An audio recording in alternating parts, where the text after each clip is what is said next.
The sound of tires crushing grass is something you don't forget. Not when it's your grass.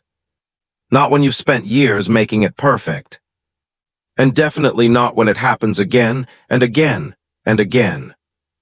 The first time I thought it was a mistake. I was standing in my kitchen, coffee in hand, watching the early morning light roll across my front lawn, the same lawn I'd cut into flawless diagonal lines just 2 days earlier. Then I saw it. A white luxury sedan, slow and confident, cutting straight across my property like the grass didn't even exist. The tires left 2 deep, muddy scars. I stepped outside just as the driver's door opened. A woman in sharp heels stepped out, clipboard tucked under her arm like it was some kind of badge of authority. Blonde, perfect posture. The kind of confidence that comes from never being told no. "Excuse me," I said calmly. "You're on my lawn." She glanced at me, not annoyed, worse, dismissive. "Oh, I'm Diana Whitmore," she said, as if that explained everything. "HOA President, this is community business." Community business. She walked away without another word. I stood there staring at the crushed grass, telling myself it wasn't worth a fight. Grass grows back, right? I didn't know then that this would become a pattern. And patterns, they matter. My name is Robert Hale. I'm 63 years old, retired mechanical engineer, and the kind of man who believes that if you take care of small things, the big things won't fall apart. That lawn wasn't just grass to me. It was control. After I was forced into early retirement, after medical bills started piling up, after my wife Elaine began forgetting small things, names, dates, where she put her keys, that patch of green in front of our house was the one thing I could still keep perfect. Every blade trimmed. Every edge sharp. No chaos allowed. So when Diana drove across it a second time, I knew it wasn't an accident. By the 5th time, it was disrespect. By the 10th time, it was deliberate. She parked there because it was closer to the community center behind my house. The official parking lot was a whole 50 yards away. Too far, apparently, for someone used to convenience bending around her. The HOA board meetings, charity events, luncheons. Every time the same white sedan. The same path. The same damage. And every time I asked her, politely, to stop, she smiled that same tight smile. "Robert," she'd say, "it's just grass, don't be dramatic." The 27th time it happened, I tried reason. I installed a simple rope barrier, nothing aggressive, decorative posts, clean lines measured twice, installed once. It looked tasteful, almost elegant. She drove straight through it. Didn't slow down, didn't look back. The rope snapped like it had offended her. 2 days later, I received an HOA violation notice. Unauthorized barrier. Safety hazard. $150 fine. Signed by Diana Whitmore. That was the moment something changed inside me. Not anger. Focus. You see, when you spend decades solving engineering problems, you learn something important. Machines fail randomly, but people don't. People repeat behaviors, they follow habits, and habits create predictability. That night, I stood in my garage workshop, surrounded by tools I'd owned longer than some marriages last. Elaine found me there just after midnight. "You're thinking," she said softly. "I am," I replied. "About the lawn?" "No," I said, "about the system." She smiled faintly. "That's when you're dangerous." The 47th time Diana drove across my lawn, I didn't confront her. I watched. I noted the angle of entry. The exact spot where she stopped. How she always paused, always, for 3 seconds to check her reflection in the mirror. Same place every time. And as I stood there, staring at those fresh tire tracks, one thought settled in my mind with absolute clarity. If she wanted to treat my property like it belonged to her, then I was done playing defense. Because the next solution wouldn't be polite. It wouldn't be decorative. And it wouldn't be removable. It would be permanent. The mistake people make with bullies is thinking confrontation is the answer. It is. Confrontation gives them what they want: attention, emotion, noise. What bullies fear isn't anger, it's records, paper trails, timelines they can't talk their way out of. I learned that during my engineering days. Machines fail quietly before they fail catastrophically. People do the same. So after the 47th tire track appeared on my lawn, I stopped asking Diana Whitmore to respect my property. I started documenting her. It began with a notebook, plain black college-ruled. Date, time, weather conditions, depth of tire ruts measured in inches, photographs taken from the same angle every time. At first it felt excessive, almost paranoid. But by the end of the week, a pattern emerged so clean it made my engineer's brain hum. Diana didn't just park on my lawn. She parked in the exact same spot, 6 inches from the driveway edge just left of the decorative stone my wife had placed there years ago. Her front tire always stopped there. Always. People think entitlement makes someone unpredictable. It does the opposite. Elaine noticed the change before anyone else.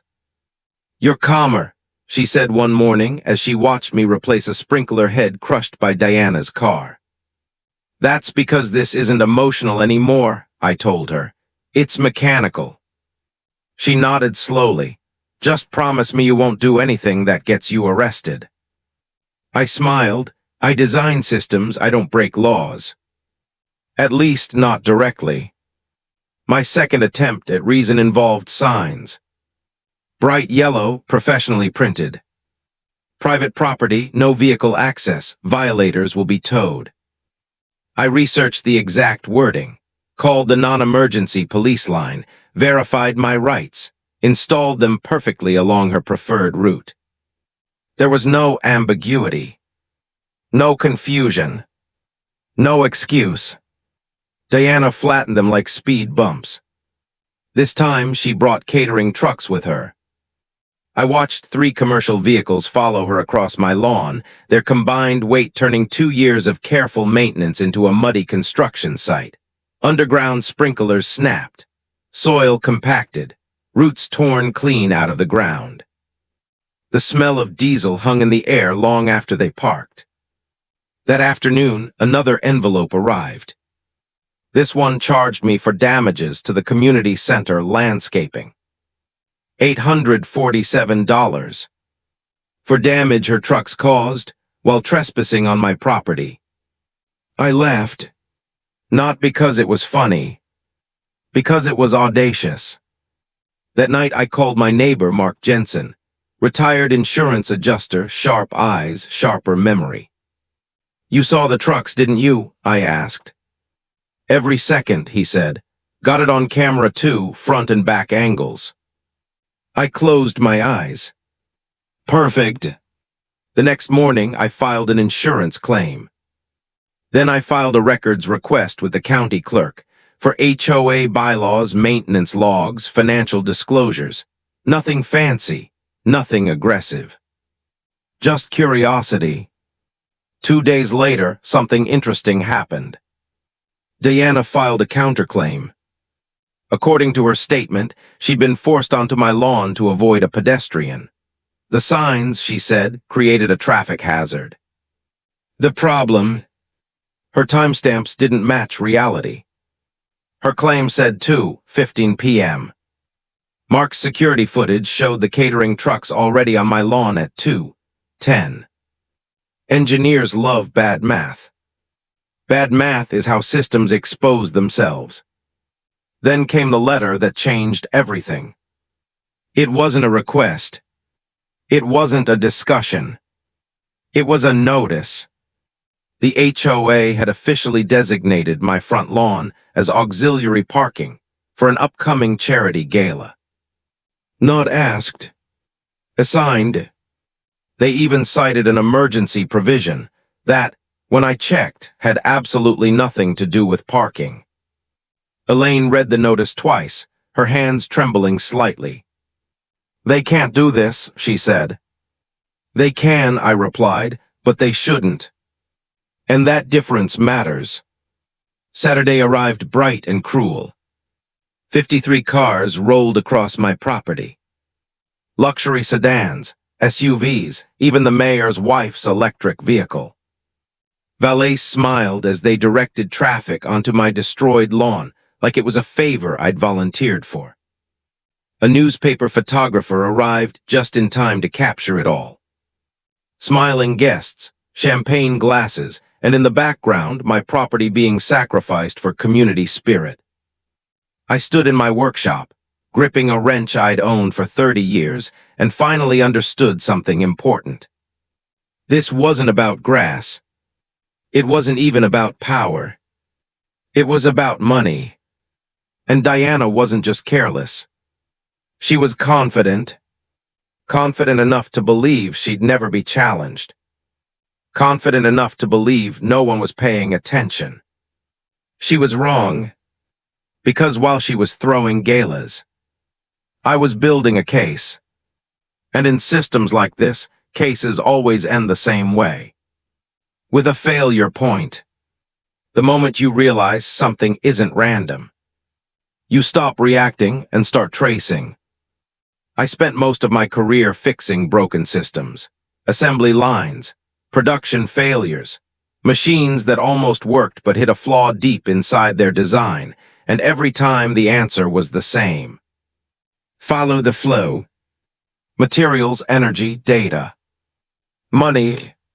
Monday morning, while Diana Whitmore was still basking in newspaper praise for her record-breaking charity event, I sat at my kitchen table surrounded by folders. HOA bylaws, insurance correspondence, maintenance invoices. I wasn't angry anymore, I was curious. Curiosity is dangerous, especially to people who rely on others not asking questions. The first oddity showed up in the landscaping bills. The community center's sprinkler system had been listed as emergency repaired 3 times in the past 2 years.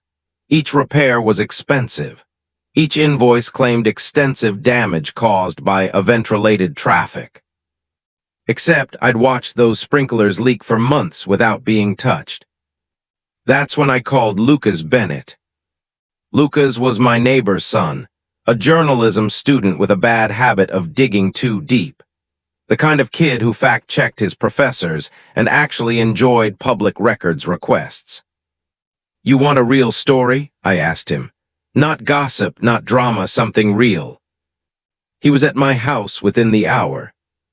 We spread the paperwork across the table like detectives in an old movie. Lucas whistled low. "These numbers don't line up." "Explain." "Okay, these charity events? She's filing insurance claims for property damage, but she's also claiming tax deductions for personally covering the repair costs." Elaine leaned in. "Both." "Both," Lucas confirmed. "That's double dipping." I felt something click. "Who's doing the repairs?" I asked. Lucas typed quickly, then froze. What?" "The landscaping company." He turned the laptop toward me. "It's an LLC, Meadowline Community Services." I stared at the name. "That's the HOA's maintenance arm," Elaine said. Lucas shook his head. "On paper, but the mailing address, different state, Tennessee." I exhaled slowly. "Patterns."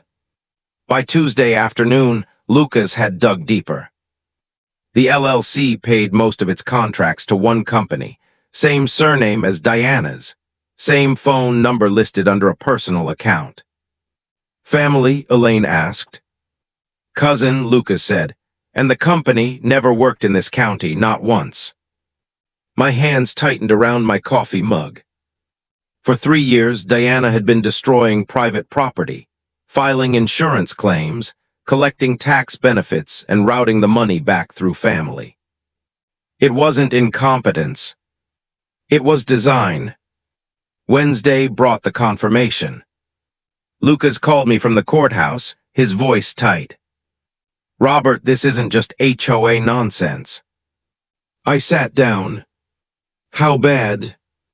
"Over $40,000 in questionable claims, possibly more. This crosses state lines." I knew what that meant. Federal. That night, Elaine found me in the workshop, staring at a whiteboard filled with dates and arrows. "You're smiling," she said. "I found the failure point," I replied. She studied the board. "And what happens when a system fails?" "It stops." The next move wasn't confrontation. It was patience. Diana announced another fundraiser. Bigger, louder, media coverage scheduled, local news confirmed.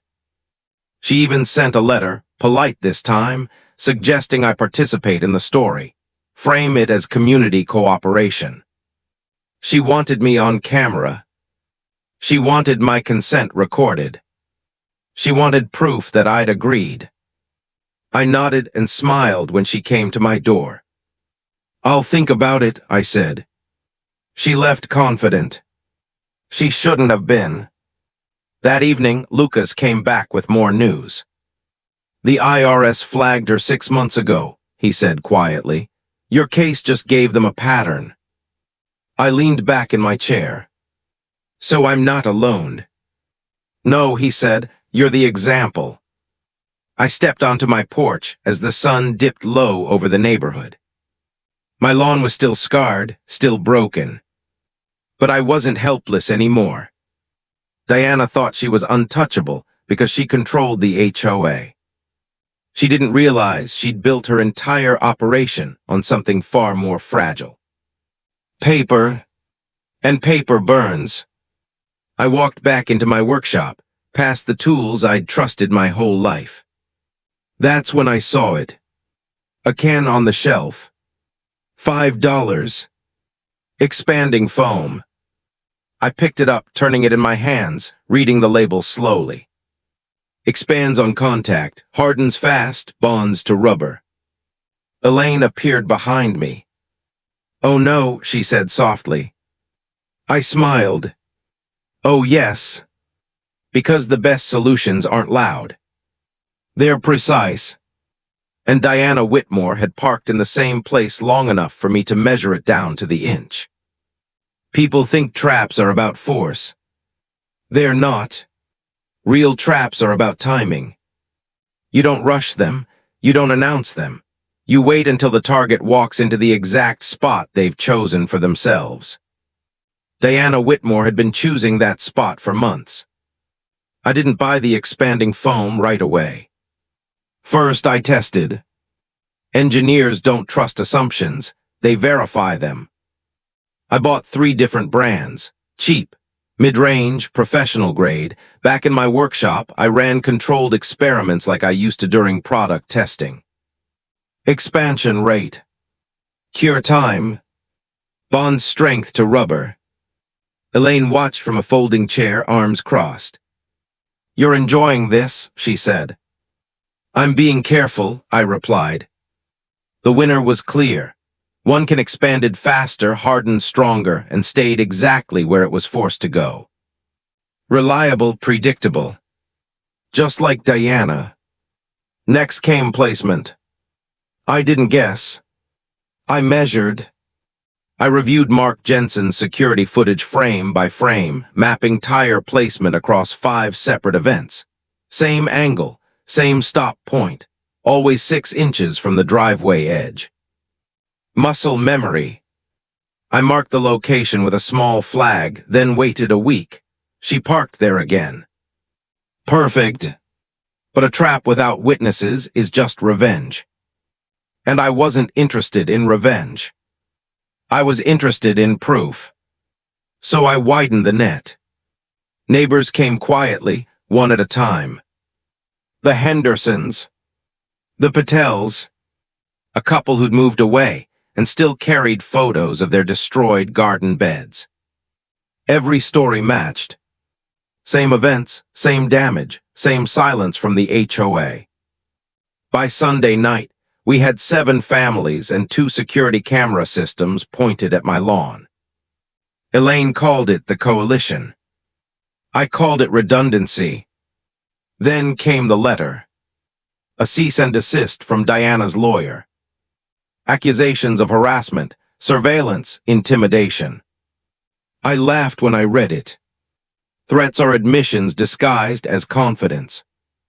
She knew I was documenting. That meant she was scared. The HOA scheduled an emergency board meeting. Agenda, neighborhood safety and surveillance concerns. Translation, remove me before the next event. The room was packed. Diana sat at the head of the table, polished smile tight. She spoke about privacy, about fear, about how certain individuals were disrupting the harmony of the community. Then she asked for support. One by one, neighbors stood up and told the truth. I didn't speak. I didn't have to. 2 days later, the announcement went out. Holiday Hope Gala. Media coverage confirmed. Overflow parking designated. My lawn. Again. That was the final confirmation. The installation happened on a Wednesday afternoon. I waited until the grass was damp, soft enough to hide the work. The hole was 4 inches deep, just enough. I positioned the canister carefully, neck up, trigger aligned. Covered it with sod I'd cut earlier, watered lightly. From 3 feet away, it looked untouched. Elaine stood beside me, watching. Are you sure? She asked.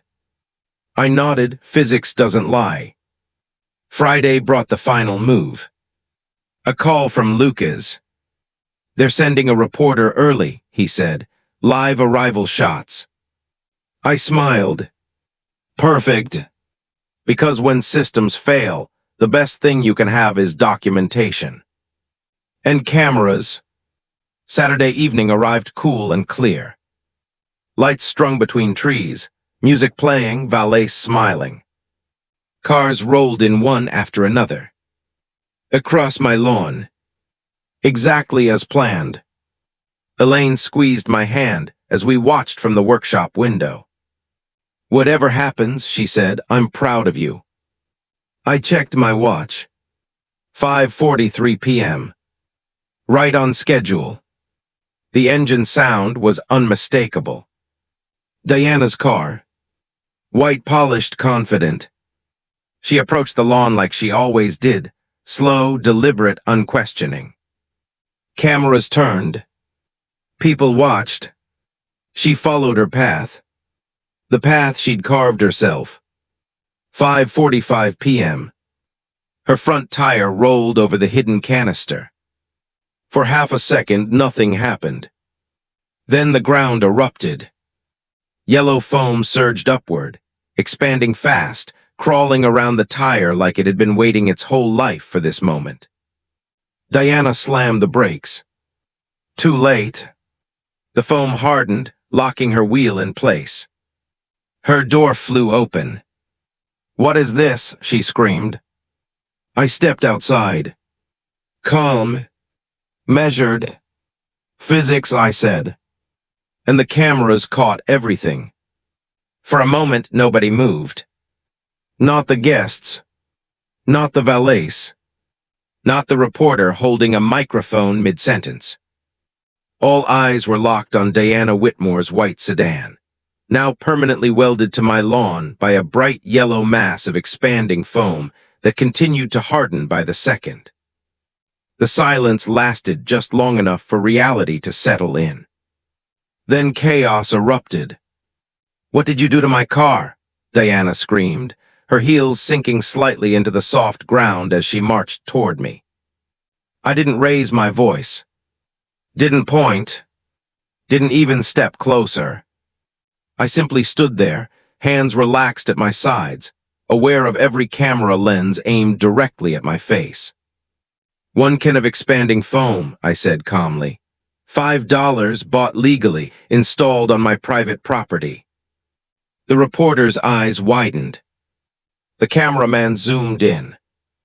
Diana looked around, suddenly realizing she wasn't just angry, she was exposed. "You sabotaged me," she shouted. "No," I replied. "You parked here again." Phones came out instantly. Guests recorded from every angle. Valais whispered. The Channel 7 reporter lowered her mic just long enough to ask, "Is this a protest?" I shook my head. "It's documentation." Diana tried to reverse. The engine whined. The tire didn't move. The foam had done exactly what it was designed to do. "Call a tow truck," she snapped. Someone already had. That's when Maria Torres stepped forward.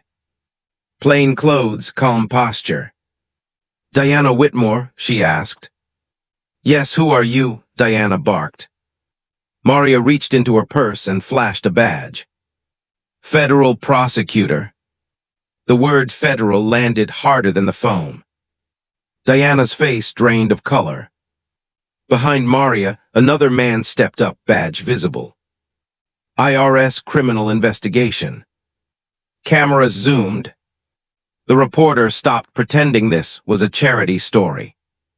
"You're kidding me," Diana whispered. Maria didn't smile. "No, ma'am, we've been reviewing your insurance claims and charitable tax filings. Tonight's event provided excellent corroboration." I watched Diana's confidence crumble in real time. "This is harassment," she said weakly. "This man has been stalking me." I spoke before Maria could. "I have security footage, timestamps, HOA notices, invoices, 7 witnesses, and a lawn that's been used as a parking lot 47 times. Maria nodded. "We'll take it from here." The tow truck arrived 2 hours later. Removing the car required industrial solvents and cutting tools. Channel 7 stayed the entire time. The footage went viral before the foam fully cured. HOA President's car trapped on homeowner's lawn during charity event. 2.3 million views by morning. Sunday brought consequences. Diana's HOA privileges were suspended, her accounts frozen, her lawyer stopped returning calls. Federal agents served warrants on Meadowline Community Services, LLC. Elaine and I watched from our porch as boxes of documents were carried out of Diana's home. She didn't look at us. The restitution process moved faster than I expected. Investigators uncovered over $120,000 in fraudulent claims across multiple communities. My lawn damage alone accounted for over $8,000. Every dollar was ordered repaid. Plus penalties. Plus interest. The BMW. Seized. By December, my lawn was better than it had ever been. New soil, new irrigation, professional grading. Elaine walked barefoot across it one morning, laughing. "I forgot how good this felt," she said. So did I. The HOA restructured. New board, full transparency. They asked me to serve as treasurer. I accepted. Not for power. For accountability. Diana pled guilty in June. 18 months. Community service. No HOA involvement for life. I didn't attend the sentencing. I didn't need to. Some people think the foam was revenge. It was. It was evidence. Evidence that entitlement collapses when it meets preparation. Evidence that even small actions, done patiently, can trigger big consequences. The strange thing about justice is that it doesn't arrive loudly. It shows up quietly, after the shouting stops, after the cameras leave, after the headlines fade. That's when you feel it. The morning after Diana Whitmore's car was towed away, I stepped onto my porch expecting noise. Instead, there was silence. No engines. No valise. No clipboard footsteps. Just birds and wind moving through a lawn that looked wounded, but finally respected. Neighbors began stopping by. Not all at once, one at a time. Mark Jensen brought coffee. Mrs. Henderson brought muffins. The Patels just stood there for a moment, looking at the yard like they were trying to make sense of it. "You know," Mrs. Henderson said, "she did the same thing to our flower beds 2 years ago." I nodded. "She did it to a lot of people." "No one thought it would stop," Mark said quietly. I looked down at the grass. That's usually how it works. The HOA board meeting that week was different. No head table. No power posture. Just folding chairs in a circle. Diana's seat was empty. They asked me to speak. I didn't talk about the foam. I didn't talk about the fraud. I talked about process, transparency, limits, accountability. Some nodded, some avoided eye contact. But everyone listened, because they'd all seen what happens when nobody does. Elaine's doctor called that afternoon. New treatment options, better coverage. The settlement money helped, but so did the relief. Stress takes a toll you don't notice until it lifts. Elaine laughed more, slept better, started planting again. Life returned to small things. By January, the new HOA bylaws passed unanimously. No private property use without written consent. Independent audits. Emergency powers eliminated. Boring rules. The best kind. The media moved on. But the story didn't disappear. People from other neighborhoods reached out. "Could you help us review our HOA documents? Do you mind looking at these invoices?" I helped where I could. Not as a crusader. As an engineer. One afternoon, Lucas stopped by. "Your story got picked up by a regional paper," he said. "They're calling it the lawn that fought back." I smiled. "That's dramatic." "They like dramatic." He hesitated. "You ever feel bad?" I thought about it. "No," I said, "I feel finished." Spring came early that year. Fresh sod took hold. Elaine and I hosted a small barbecue. Kids ran across the grass, the same grass that once held a trapped BMW. No cars. No authority. Just laughter. Diana Whitmore was sentenced in June. 18 months. No cameras this time. No speeches. Just a gavel and paperwork. The system finishing what it started. I keep the empty foam canister in my workshop. Not as a trophy. As a reminder. That power depends on people not paying attention. And that attention, careful, patient attention, is the most dangerous thing you can give to someone who abuses it. I thought the story ended with Diana Whitmore's sentencing. Most people would have. Bad person exposed. System corrected. Life restored. That's usually where justice stories fade out. But this one didn't. Because what I didn't understand yet was this. Diana wasn't the disease, she was a symptom. 2 weeks after the sentencing, I received a thick envelope in the mail. No return address. Inside were photocopies, old yellowed HOA documents from the early 2000s, notes in the margins, handwritten arrows, names circled in red. Elaine watched me flip through them. "What is that?" she asked. "A pattern," I said slowly. Because the same clauses kept appearing.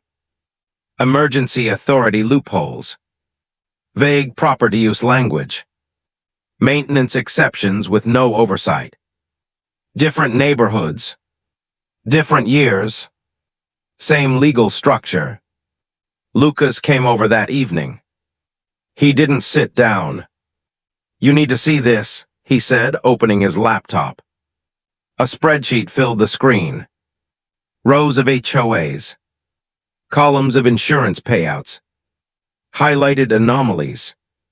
This started way before Diana, he said. Same playbook, different boards, different faces. My stomach tightened. How many? Lucas swallowed. At least 12 communities, possibly more. The envelope hadn't come from a lawyer. It came from a whistleblower. A former HOA management consultant who'd been quietly tracking abuses for years, but never had a clean case. Until now. My lawn, my foam, my cameras, they provided the missing link. The state got involved first. Then federal oversight. Audits expanded. Insurance companies reopened claims. 3 more HOA presidents resigned within 6 months. 2 were charged. 1 fled the state. The news came back, but this time not a spectacle. As analysis. As investigation. As accountability.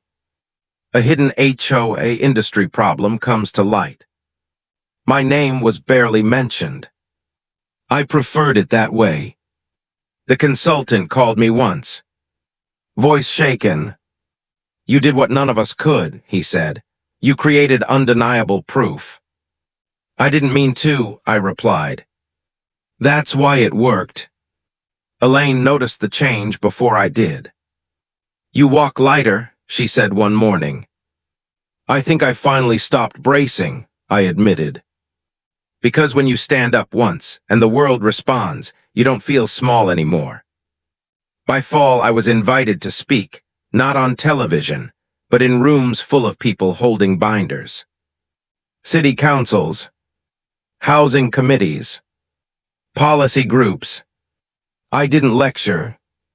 I told a story. About attention. About documentation. About patience. And about a $5 can of foam. One question came up every time. Would you do it again? I always answered the same way. I wouldn't need to. Because once people see how power really works, it loses its grip. On the first anniversary of the gala, Elaine and I stood on the porch watching the sunset. The lawn glowed gold. Untouched. Respected. I never thanked you, she said. For what? For not becoming angry. I smiled. Anger breaks things. What did you do? I built something stronger. There's a moment after everything settles, when you finally understand what the fight was really about. Not the lawn. Not the car. Not even Diana Whitmore. It was about permission. Who gets it? Who takes it? And who never realizes they had the right to refuse all along. A year passed quietly. No emergency meetings. No warning letters. No strangers treating my property like a convenience. The HOA ran like it was supposed to. Boring, predictable, transparent. Perfect. Elaine's health stabilized. She started hiking again, slowly at first, then farther. One evening she came home muddy and smiling like she hadn't in years. I forgot what it feels like to trust tomorrow, she said. I knew exactly what she meant. The lawn became more than grass. It became a boundary. Kids played there, neighbors picnicked with permission. People asked before stepping foot on it.